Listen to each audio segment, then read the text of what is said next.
The morning ghost, and the first lie. When I think about my wife, I always think about her head. I imagine smashing that beautiful skull, prying it open, trying to sift out the thoughts inside that brain, twisted like gray worms. My wife, Amy Elliott Dunn, has a perfectly crafted skull, the look of a refined lady, but what's inside? That's the question haunting me every morning when I wake up beside her. What are you thinking? How do you feel? What have we done to each other? Today is July 5th, the morning of our 5th wedding anniversary. They call it the Wood Anniversary. I lie in bed, staring at the ceiling, feeling the oppressive Missouri summer heat seeping through the expensive but useless soundproof windows. Amy is asleep beside me. Her breathing is steady, gentle, completely opposite to the storm raging inside me. We live in a massive rental house in North Carthage, Missouri. A McMansion, big, showy, and hollow, sitting in a failed riverside development along the Mississippi. Too large for two people without children. Too luxurious for two unemployed souls. And too cold for a marriage rotting away. I sneak out of bed at 6 a.m. I don't want to wake Amy. The silence between us lately is more terrifying than the fights. I head to the kitchen, brew coffee. The smell of burnt roast fills my nose, but it can't chase away the gloom. 5 years. 5 years since we walked hand in hand through powdered sugar rain in Brooklyn, vowing to love each other forever. Now, I look at the woman in that bedroom and see a stranger. A dangerous stranger. I drive to the bar, the pub I co-own with my twin sister, Margot. I call her Go. It's the only place I feel like myself. This town, my hometown, is dying. Shuttered shops, faded for rent signs. The economic crash destroyed this place, just as it destroyed my life in New York. We used to be writers, glamorous content creators. Now I'm a 3-4-year-old bar owner, living off my wife's dwindling trust fund. The bar isn't open yet, but Go is already there. My female replica, the one who knows me better than anyone. "Morning, brother," Go says, polishing glasses. She eyes me. "Happy anniversary." I grimace, sit at the counter. "Don't remind me." "What now? Trouble with Amazing Amy again?" She teases. That nickname, taken from the famous children's books Amy's parents wrote about her, has always been our private joke. Book Amy was perfect, flawless. My wife, Amy, far more complicated. I don't know, Go, I sigh, pouring myself bourbon, though it's barely past 7 a.m. I feel like she hates me, really hates me. She looks at me like I'm garbage that needs to be taken out. "Then divorce her," Go says bluntly, as she's said 100 times. "You're miserable. She's miserable. Free each other." "It's not that simple," I mutter. "Divorcing Amy Elliott Dunn isn't signing a paper. It would be nuclear war. And the money? We're broke. Amy's money is gone, spent saving us, caring for my mother's cancer, opening this bar. I owe her. I'm trapped." We sit there, drinking and playing the old board game, life. I always pick blue. Go picks pink. We laugh, but my heart is heavy. I remember the old Amy, the cool girl, who drank beer from bottles, ate cold pizza, joked about dirty things. That girl died the moment we moved to this godforsaken town. My phone buzzes. The neighbor's name flashes. Nick? Her voice is panicked. Nick? Are you home? No, I'm at the bar. What's wrong? Your cat. It's outside. And your front door. It's wide open, Nick. Wide open. My heart skips. Not fear, something stranger. A chill down my spine. I'll be right there, I say, hanging up. I race home. The river road glitters with sunlight. Pulling into the driveway, I see Bleecker, our orange tabby, calmly licking his fur on the steps.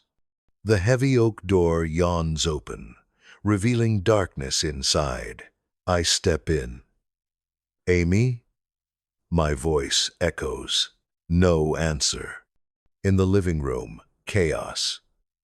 Sofa cushions tossed, books scattered, the heavy ottoman flipped upside down like a dead beast. Amy's porcelain collectibles shattered. Signs of a struggle, violence, but eerily silent. No cries, no groans. Sweat chills my neck.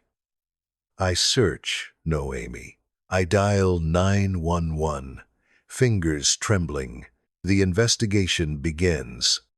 Back to the present. The house is full of police. Detective Rhonda Boney walks in.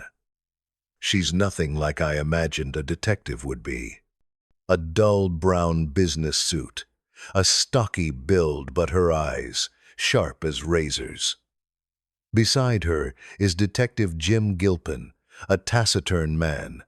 Mr. Dunn, Boney says, calm but probing. Can you tell me what happened this morning? I repeat the story. Woke up, drank coffee, went to the bar, got a phone call, came home. I try to stay calm. I know in crime dramas, the husband is always suspect number one. I need to look cooperative. I need to look innocent because I am. Right? Does your wife have any enemies?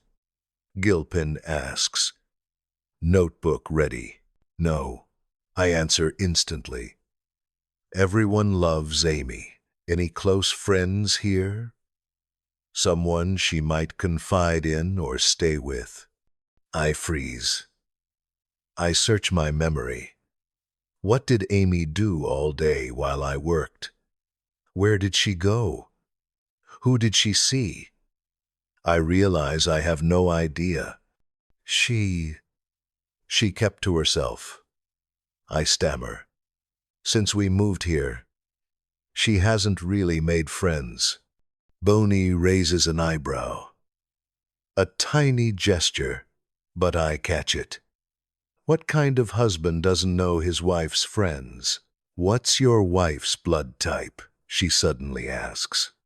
I don't remember. Oh, maybe A? Sweat trickles down my back. You don't know your wife's blood type.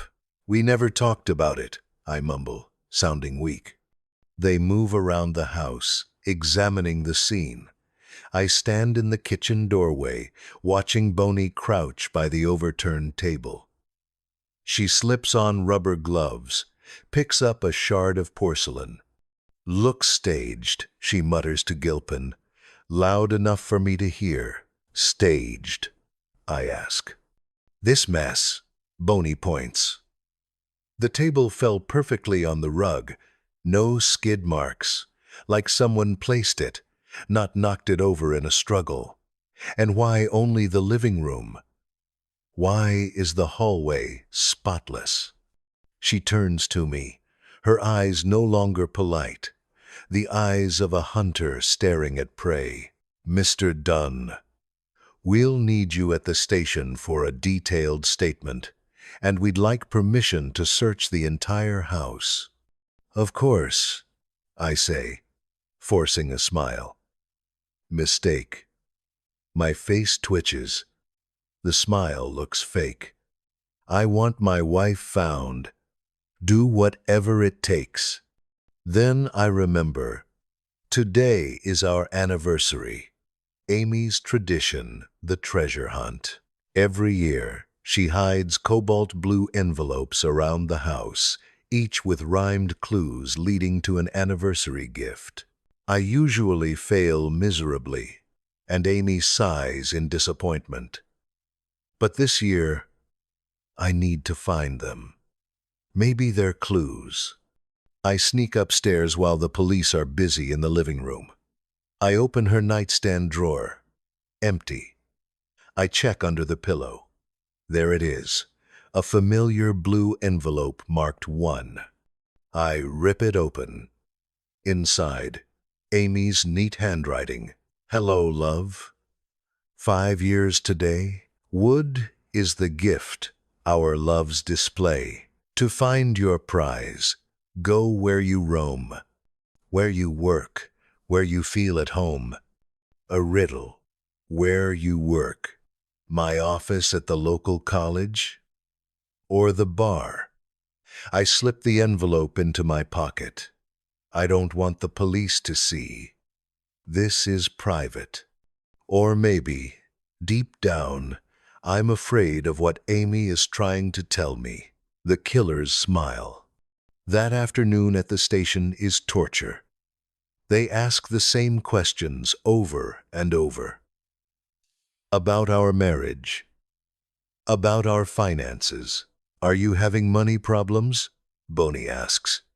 A little, I admit. Like everyone else. A little? Boney slides a paper toward me.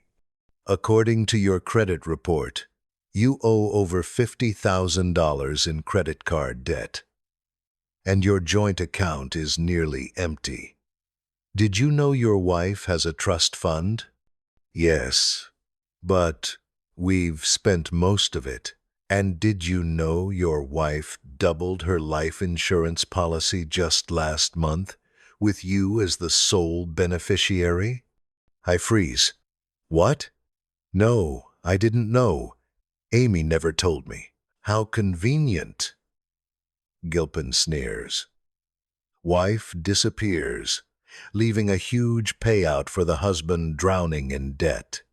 I leave the station in shock. Outside, a swarm of reporters waits. Flashbulbs blind me. Amy's parents have called the press. They've turned her disappearance into a national media event. Amazing, Amy is missing. A reporter shoves a microphone in my face. Nick, any message for Amy? Are you worried? Stand next to this poster. They thrust a flyer into my hand, Amy's radiant smile staring back. I hold it up. I'm exhausted, confused, terrified, and in a stupid moment, my old instinct as a former photo subject kicks in. When the cameras flash, I smirk, not a happy smile, a strained, awkward smirk, but the flash freezes it forever. The next morning, that photo is everywhere. The husband's smile. Public outrage erupts. Why is he smiling when his wife is missing? He looks smug. He must have killed her. I sit in my father's house, staring at the photo on TV, knowing I'm losing. But I have a darker secret, one that, if the police discover, will send me to prison instantly, without trial. My phone buzzes. A text. Are you okay? I miss you. From Andy. I delete it immediately. My hands shake. Andy, the 20-year-old student with a perfect body and innocent eyes, has been my mistress for a year. I cheated. I betrayed. And now my wife is missing, leaving clues that lead police straight to my office, the place where Andy and I often met. If Amy knew about Andy, if that's why she disappeared, I rushed to the college. I have to get to my office before the police. I have to find clue number 2 before they do. Because I have a terrible feeling this treasure hunt isn't about gifts. This treasure hunt is a trap. The velvet trap and the gun in the drawer. The secret in the office. I drove my faded silver Volvo down the road to the community college, where I teach journalism 101 to kids who don't even know how to use a comma. My heart pounded in my chest, a frantic rhythm of panic. Where you work, where you are yourself, the police would soon find my office. If Amy had left a clue there, it meant there was something she wanted them to see, or something she wanted me to see first. I burst into the cramped office, thick with the smell of old paper and dust. I locked the door. My hands rifled through stacks of essays, dug through drawers. Nothing. I stood in the middle of the room, trying to think like Amy, where we are, ourselves. My eyes landed on the old sofa in the corner. That was where I usually napped. And God, that was where Andy and I first had sex. I lunged forward, shoved my hand into the cushions. My fingers touched a stiff envelope. Cobalt blue. Clue #2. But not just the envelope. Beside it was a tiny scrap of fabric, soft. I pulled it out. A bright red lace thong. I stared at it like it was a venomous snake. This wasn't Amy's. Amy wore plain cotton underwear, white or beige. This was cheap, provocative lingerie, the kind I had bought Andy for her birthday. Why was it here? I opened the envelope. Inside, Amy's neat handwriting, "Passion burns. It sears the soul, but secrets hidden will take their toll. Go to the old brown place. Relive the past where you were prince. And I was princess." I crushed the card in my hand. A chill ran down my spine, colder than a Missouri winter. Amy knew. She knew about Andy. The thong was her message. She wasn't just leaving clues for gifts. She was scattering breadcrumbs straight to my sins. If the police found the thong before I did, they'd test it for DNA. They'd find Andy. They'd have the perfect motive. The cheating husband kills his wife to be with his young mistress. I shoved the thong deep into my pocket, burning like a coal. I had to get rid of it. But the next clue, the old brown place. That was my parents' house. The drab brown-gray home where I grew up. What had Amy hidden there? Amy's diary. Fear. February 2012. I am afraid of my husband. I never thought I'd write those words. But today, Nick truly scared me. We fought about money. Always money. My trust fund is vanishing fast into his failing bar and his spending habits. When I suggested he cut back on useless electronics, Nick's eyes went dark. Not ordinary anger. Empty. Soulless, like a great white shark before it strikes. He gripped my wrist. "Don't you dare lecture me, Amy," he hissed. "Who do you think you are? You think your money buys the right to control me?" He shoved me. Not hard, but enough to make me stumble and slam my back against the counter. Painful. But the physical pain was nothing compared to the fear spreading inside me. Who was this man? Where was the sweet boy from New York? Missouri had turned him into a bitter, coarse, hateful man. He despised me because I was witness to his failure. This afternoon, I did something crazy.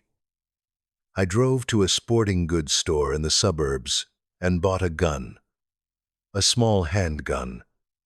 The clerk looked uneasy, but I lied. I said I needed it for protection when home alone. I hid the gun in a box of tampons under the bathroom sink. I don't know if I'd ever use it, but knowing it's there makes me feel a little safer. I lie in bed, listening to Nick's heavy footsteps downstairs, and I wonder, will he kill me? The frenzied crowd. Back to the present, the situation outside is worsening. The Amy Search Center has been set up in an abandoned warehouse by the river. Hundreds of volunteers spread out. Amy's parents, Rand and Marybeth, run it like a military campaign. They print T-shirts, hand out flyers, and most importantly, they cry beautifully for the cameras. I show up, trying to play the grieving husband, but I feel lost. People whisper when they see me. That's him, I overhear, the smirking husband. A heavy-set pregnant woman rushes at me. Noelle Hawthorne, the neighbor I swear I've barely spoken 3 sentences to. Yet on TV this morning, she called herself Amy's best friend. "Nick!" Noelle cries, throwing her arms around me in front of everyone. She sobs, smearing tears and snot on my shirt. "Oh, poor Nick! We have to find her!" I stand stiff, awkward. I want to push her away, but don't dare. "What did she tell you?" I whisper, trying not to be overheard. "What did Amy say about me?" Noelle steps back, eyes strange, a mix of pity and accusation. "She said you didn't want children. She said you're unpredictable." Cold dread floods me. Unpredictable.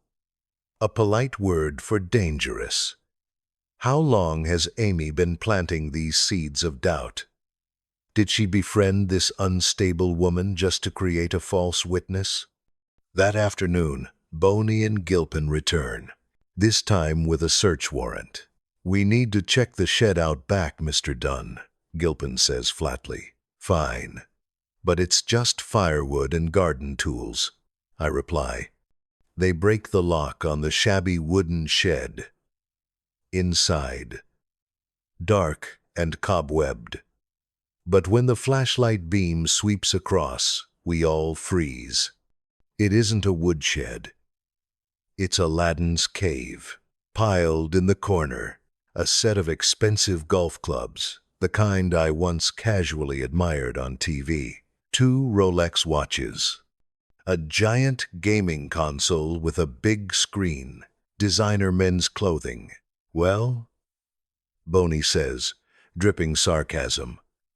"Retail therapy, Nick?"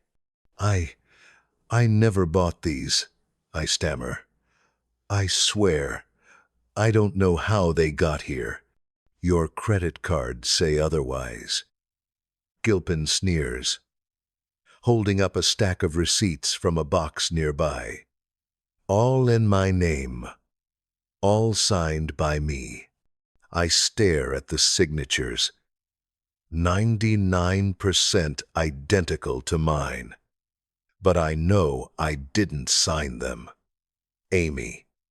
Amy had practiced my signature. She used my cards, bought this expensive junk, hid it here to create evidence that I was reckless, drowning us in debt, giving me motive to kill her for insurance. The trap had sprung, and it was suffocating. The final clue and the confession. That night, I sneak out, dodging the reporters camped outside.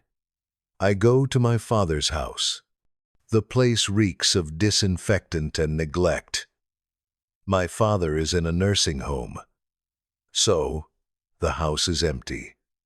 I tear through the basement, searching for the next blue envelope. Clue #2 led me here. The old brown place. I find it taped under my old high school desk. Clue #3. I open it. No poem this time. Just a photo. A photo of a doorknob. The doorknob to our bedroom. And a note.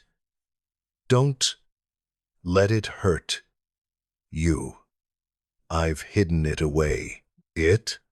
I rack my brain. What was Amy talking about? Suddenly, I remember the diary. In our worst fights, I'd screamed that I wanted to burn those damned notebooks she kept. She always feared I'd read them. I race home, slip in the back door. I run upstairs to the bedroom door. I remove the knob. Inside the hollow, my fingers touch something hard. Not a diary, a set of keys, and a slip of paper with an address. Somewhere in the suburbs. But then the doorbell rings. Urgent. It's go. My sister bursts in, pale. Nick, you have to see this. She turns on the TV. Breaking news.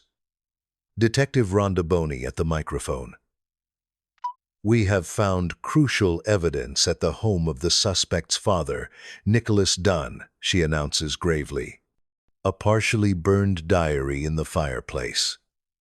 Though damaged, forensic experts have recovered most of its contents. The screen shows a scorched, leather-bound journal. The diary reveals that the victim, Amy Dunn, lived in fear of being murdered by her husband for months, the anchor continues. In the final entry she wrote, "If I die, know this. Nick did it." I collapse into a chair. They found the diary. Amy had hidden it at my father's house, half burned it to make it look like I tried to destroy evidence but failed. The world had convicted me. Go stares at me, wide-eyed, terrified. For the first time I see doubt in her eyes.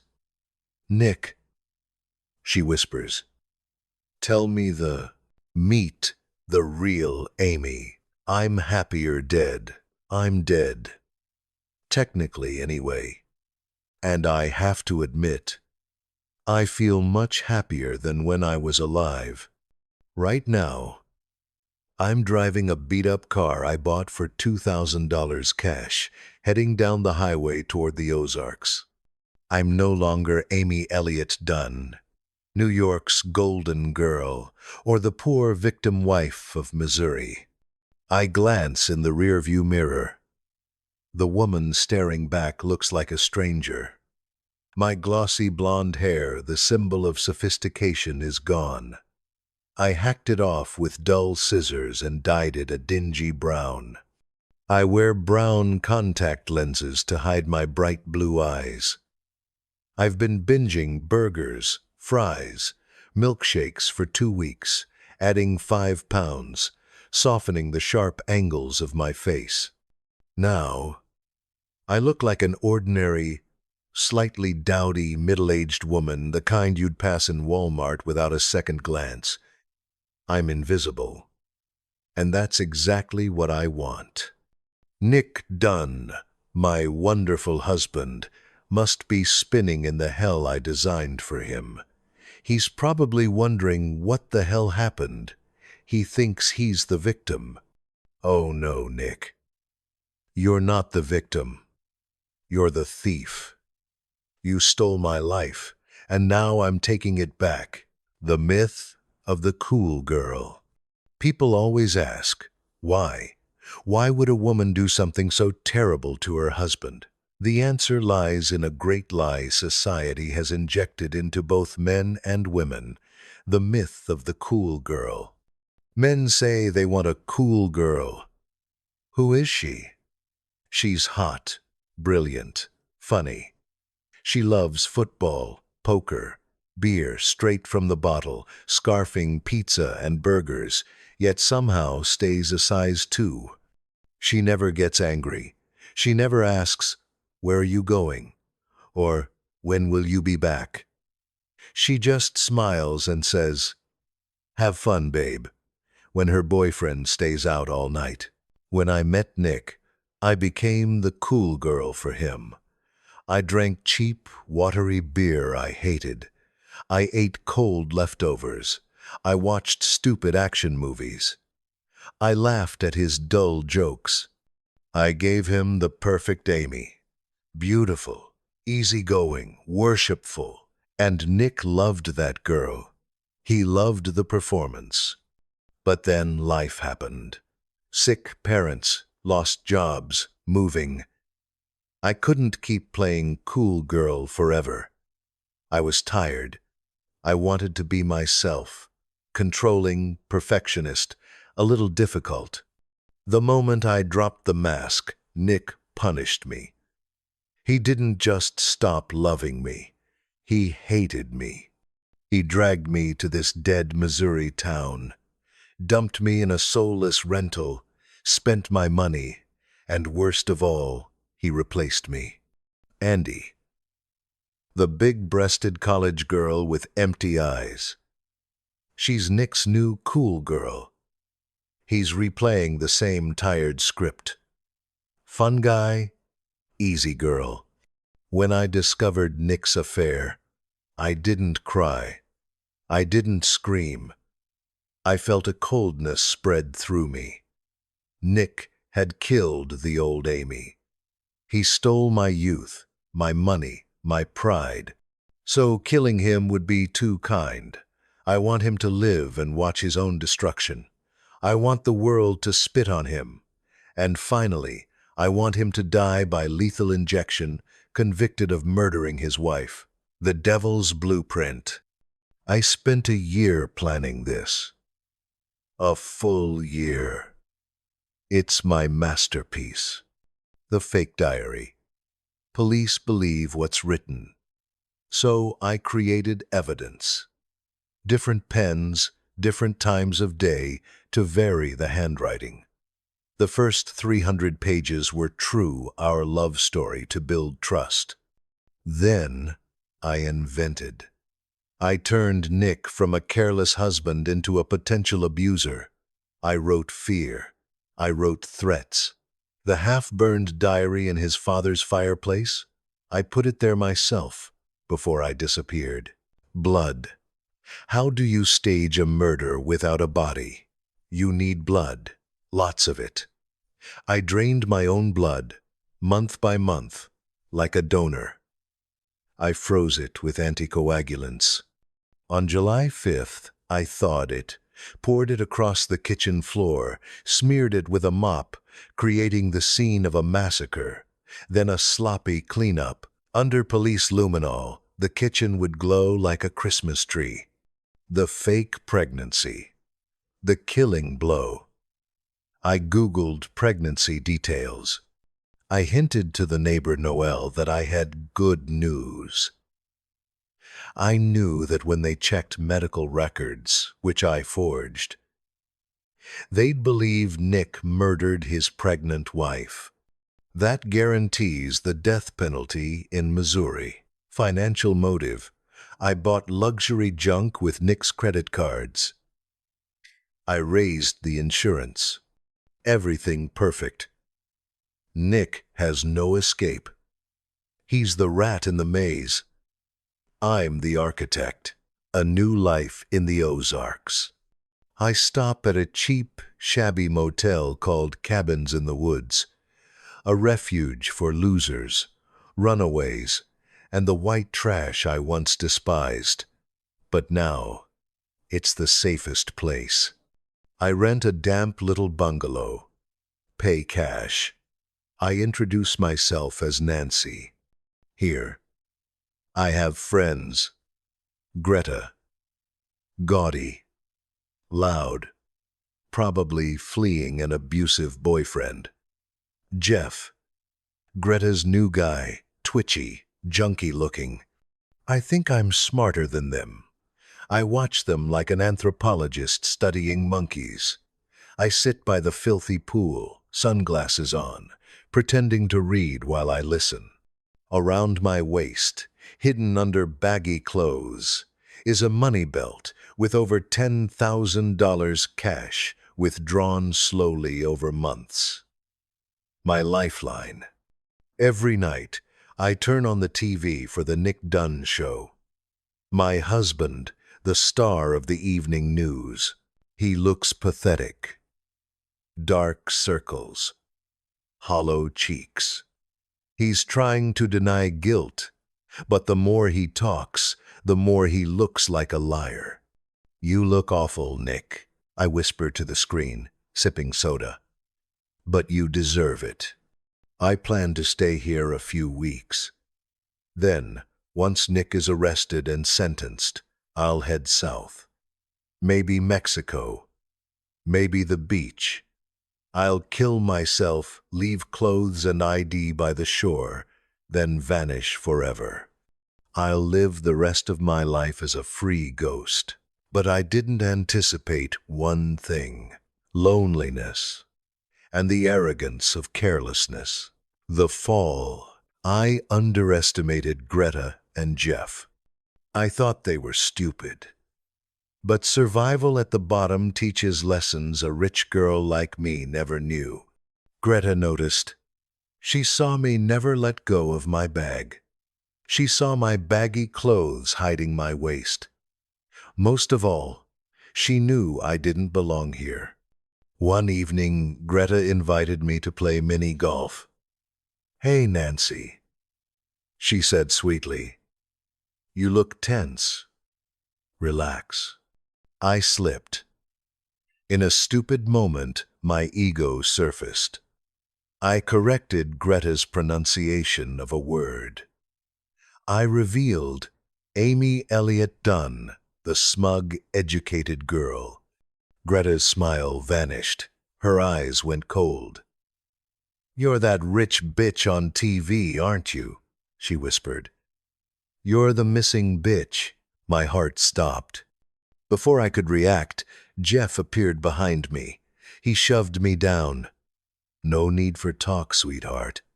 Jeff laughed, showing yellow teeth. "We don't care who you are. We care about your money belt." They tore at me, ripped my clothes, snatched the belt with all my cash. I clawed, fought, useless. They kicked me, spat on me. "Thanks for the gift, amazing Amy," Greta sneered, waving the cash. "Now get lost. You can't call the cops, can you? You're dead." They drove off into the night, leaving me bruised, broke, alone. No money. No car keys. Were in the belt. No identity. My perfect plan destroyed by two petty criminals. What now? I can't keep running without money. I can't go back. I'd be arrested for staging the crime. Only one option left. One I despise, but it's my last lifeline. I have to call Desi Collings. Desi, my high school ex, obsessed with me to the point of sickness. The man I once filed a restraining order against. He's rich. He's still writing me letters after 20 years. I stumble to a payphone, trembling, shove the last coin from my shoe into the slot. "Hello?" Desi's voice soft, delicate. "Desi." I sob, this time with real tears of fear.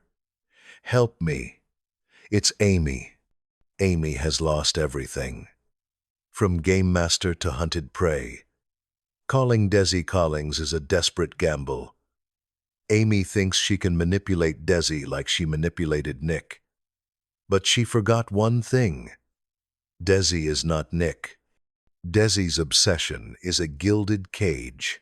Meanwhile, in North Carthage, Nick Dunn and lawyer Tanner Bolt are preparing for the biggest counterattack, live on The Perfect Husband and the Gilded Cage, the billionaire lawyer's strategy. I sat across from Tanner Bolt in a luxury hotel suite in St. Louis. Tanner was the kind of man you'd hate at first sight because he was too perfect. Handmade Italian suit, blinding white teeth, and the confidence of someone who had never lost. He popped gummy bears into his mouth and talked about the death penalty as casually as discussing the weather. "Listen, Nick," Tanner said, tossing a red bear into his mouth. "You're in a cesspool, and it's getting deeper by the hour. The cops have the diary, the debts, the mistress's panties. We can't win with forensics. We can only win with the story." "What story?" I asked, exhausted. "The story of a lousy husband but an innocent man," Tanner pointed at me. "You can't play saint anymore. That smiling photo killed that image. You have to admit you're a bastard. You cheated. You were careless. But you loved your wife, and you didn't kill her." Tanner's strategy was brutal but logical. We had to own the scandal before it destroyed me. We had to go public about Andy before the cops or press did. "We'll go on TV," Tanner decided. "Sharon Schieber's show. She's the queen of tearful interviews. You'll sit there, look into the camera, and confess everything. But here's the key, Nick. You're not talking to the audience. You're not talking to the cops. You're talking to Amy." I stared at him. "Talking to Amy?" "Exactly. If she's alive and watching, and I bet she is, you have to lure her out. You have to play the man she wants you to be. Show her. I get it. I've learned. Come home." It was a gamble. But I had no choice. The performance of a lifetime. The night of the interview, studio lights burned hot on my face. Sharon Schieber sat opposite me, her expression dripping with fake sympathy, but I knew she'd tear me apart if I slipped. "Nick," she began solemnly, "people say you're a murderer.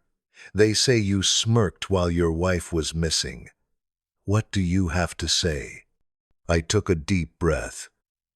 Tanner's words echoed. "Don't defend. Attack with remorse." "I've done terrible things, Sharon," I said, voice trembling, part acting, part real fear. "I wasn't a good husband. I betrayed Amy." Gasps from the audience. Sharon's eyes widened. Her exclusive scoop. "I cheated," I continued, staring into the black camera lens. "I was weak and selfish, but I love my wife. I love Amy more than anything. And I didn't kill her. I poured myself into that lens. I imagined Amy on the other side. I knew what she liked: possession, intelligence. A man bold enough to admit his flaws. Amy," I whispered, lowering my voice, creating terrifying intimacy across millions of viewers. "If you're watching, come home. I'm sorry. I was wrong. I understand what you want. I'm yours, only yours." I gave a small gesture, a chin stroke I used to charm her. A secret code. "I'm playing your game." When it ended, I was drenched in sweat. Tanner grinned backstage. "Thumbs up." "You nailed it, bastard," he whispered. "You just saved your life." The Beast's Castle. While Nick played the repentant husband on TV, I was trapped in a velvet nightmare. Desi Collings had taken me to his lakeside mansion, a modern fortress. Glass walls overlooking the still water. Beautiful, but a prison. Security everywhere, cameras, motion sensors, to keep you safe, Amy. Desi smiled, chillingly gentle. The world is hunting you. Here, you're mine. Desi didn't beat me. He didn't starve me. He smothered me. Designer clothes filled the closet, but all from the early 2000s. Silk dresses, cashmere sweaters, ballet flats.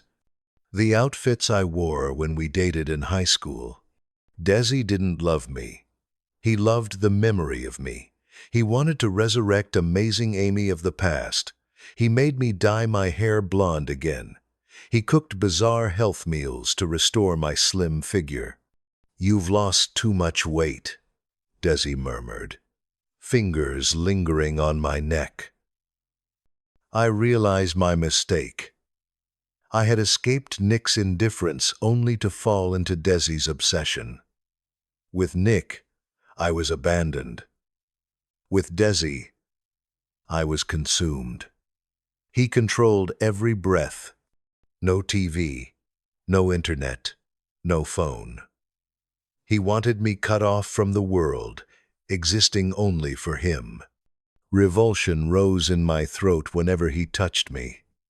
He acted polite, but his eyes burned with sick possession. I was his doll in a glass case. The awakening.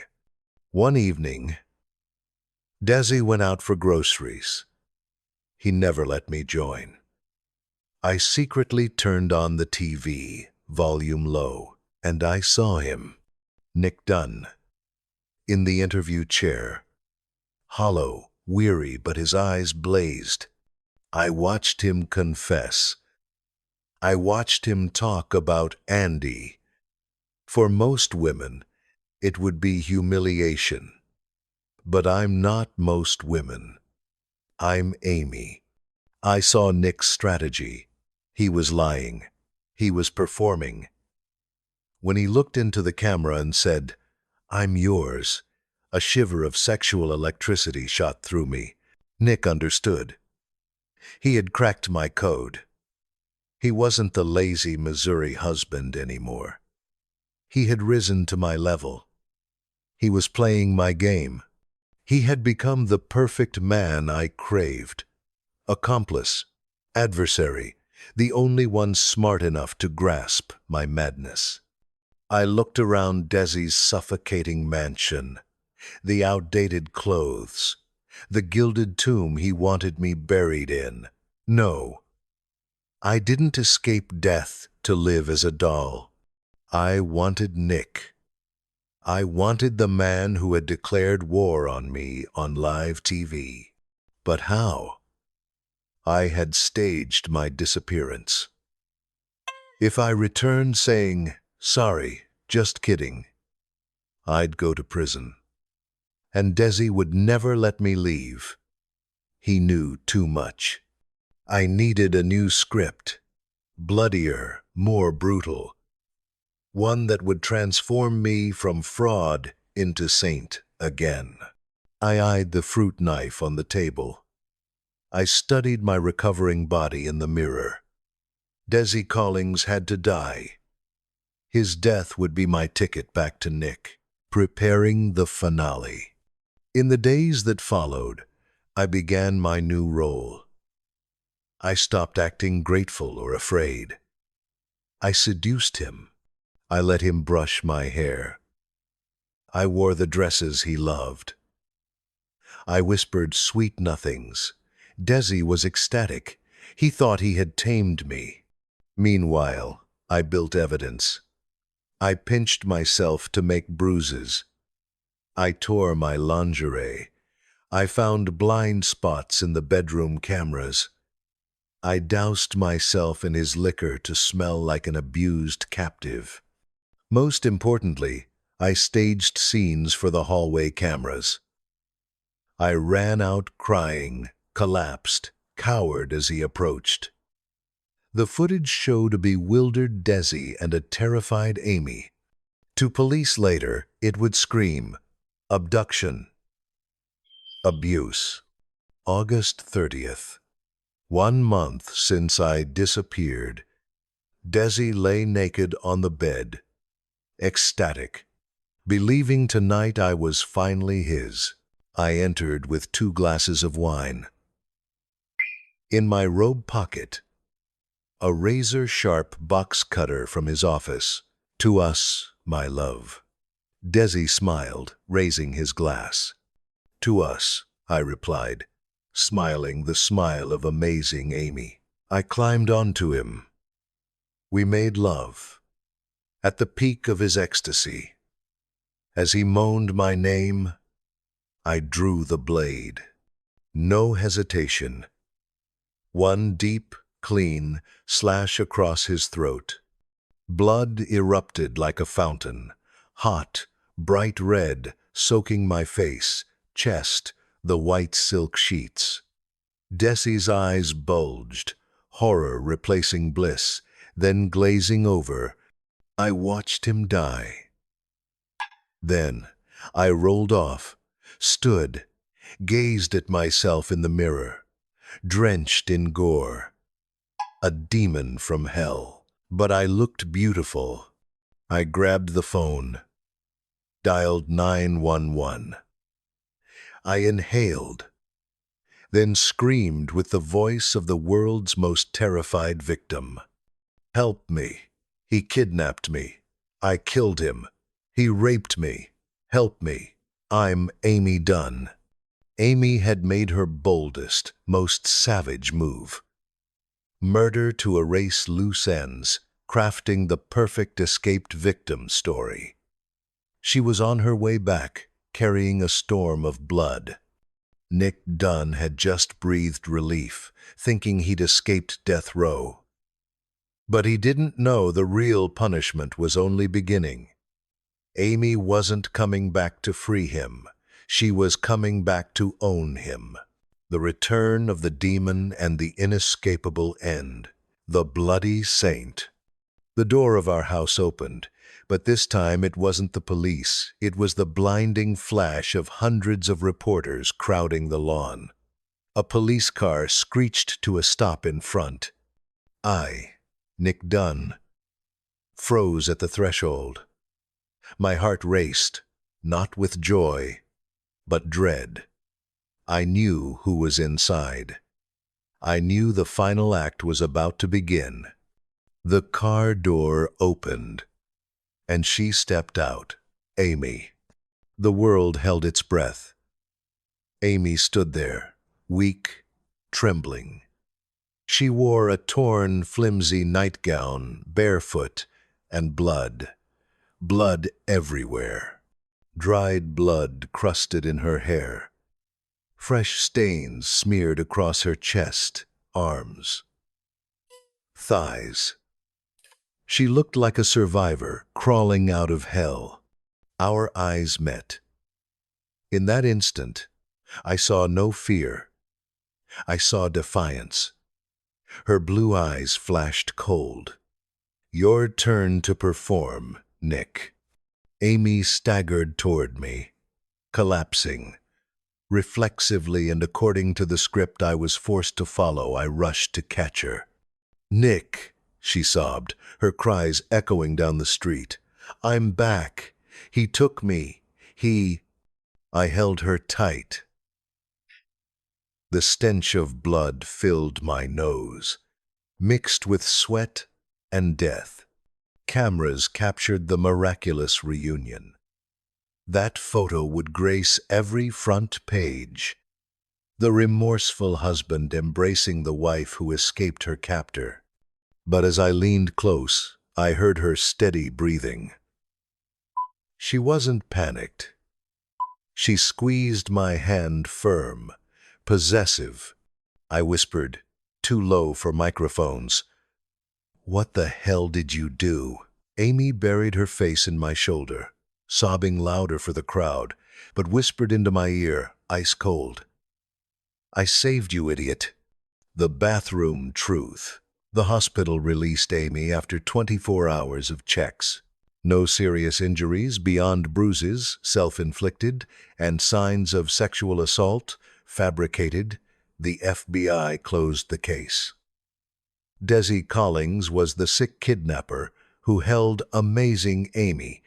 Amy killed him in self-defense. Case closed. We returned home. The mansion now felt like a tomb. Amy went straight upstairs to the bathroom. She turned the shower on full blast, drowning out all other sounds. She knew I had planted recorders. She knew I wanted a confession. I entered. Amy stood under the spray, washing away the last traces of blood. Naked, her porcelain skin covered in fake and real scars. "Why?" I asked, leaning against the sink, drained. "Why come back? Why not disappear forever?" Amy slicked her wet hair back, smiling the smile of a victor. "Because I realized something, Nick," she said calmly. "You're the only one worthy of me. When I saw you on TV, lying, performing, I fell in love again. You killed your old self to become the man I always wanted. Strong, ruthless, intelligent. I performed to trick you," I shouted, my voice swallowed by the water. "I wanted you back so I wouldn't get executed. I despise you, Amy. You're a murderer. You slit Desi's throat. Desi deserved it." Amy shrugged. "He wanted to turn me into a doll. But you're my challenge. We're the perfect couple, Nick. We know each other's darkest corners. No one understands you like I do. No one loves you in this twisted way like I do. I'll never love you," I hissed. "I'll divorce you. I'll tell the world the truth." Amy stepped out, wrapped in a towel, approaching with pity in her eyes. "You won't, because if you do, you'll be the villain again, the husband who abandoned the heroic victim wife. And Nick, you don't have the courage to be hated." Cold War and the memoir. The following weeks were hell. We lived together like ghosts. Amy played the dutiful wife, cooking, cleaning, writing thank you notes. I slept on the couch, door locked, knife under my pillow. I began writing. I typed the whole truth on my laptop. Amy's plan, her staging, Desi's murder. I planned to publish it. I'd rather go to prison than live with this monster. Detective Rhonda Boney visited. She knew. I saw it in her eyes. She knew Amy's story had holes, the knots on Desi's restraints, Amy's too quick recovery. "Help me," I begged while Amy brewed tea in the kitchen. "You know she's lying." Boney sighed, weary. "Nick, I'm a cop. I work with evidence. And the forensics back her. The FBI backs her. The public worships her. If I reopen this case without ironclad proof, my career is over. I'm sorry. My last hope died. I decided to leave. To abandon Amy, ignore the public. I'd take my memoir to New York, publish it, accept the consequences. But Amy was always one step ahead. Checkmate. One evening, as I packed, Amy entered, holding a small box. "Where are you going?" she asked. "I'm leaving. Forever," I said, not looking at her. "You can't," Amy said softly. "Because we're about to be a family." I spun around. "What?" Amy handed me a pregnancy test. 2 red lines. "Not this trick again," I sneered. "You faked it once with Noelle's urine." "No, Nick. This time it's real. Test me if you want. I stared. How? We haven't slept together in months. Amy smiled, sly. Remember the fertility clinic 2 years ago? You left a sperm sample, worried about alcohol. I called them. I said we wanted IVF. I'm your wife. Paperwork in order. They inseminated me right after I came back. I collapsed onto the bed. The world spun. She was pregnant. With my child. A child growing inside a psychopath. If you leave, Amy whispered, sitting beside me, I'll raise it. I'll be the perfect mother on camera. But behind closed doors, who knows what I'll teach it? I'll teach it to hate you. Or worse. I'll make it my copy. I shuddered. The thought of my child molded by Amy sickened me. But, she stroked my arm, if you stay, if you behave, we'll be a happy family. You'll be a father. You'll protect the child. I promise never to kill again. I have what I want now. You. It was the final trap. The trap of blood. Amy knew my weakness. I wanted to be a father, not the failure my own dad had been. I looked at her belly. I placed my hand on it. Defeat crushed me. I deleted the memoir file. Fine, I said, voice hollow. I'll stay. Anniversary night. We sat on TV again. This time, Ellen DeGeneres' show. America's Golden Couple. I wore a sharp suit. Amy wore a graceful maternity dress, hand on her belly, glowing. We have wonderful news, I said into the mic, forcing a smile. That smile had become natural after practice. We're expecting our first child. Thunderous applause, confetti. The world celebrated the fairy tale ending. The bad boy redeemed. The kidnapped wife returned. Love triumphant. Only I knew the truth. That night, I lay in bed. Amy rested her head on my arm. I watched her sleep. Her face looked innocent, saintly.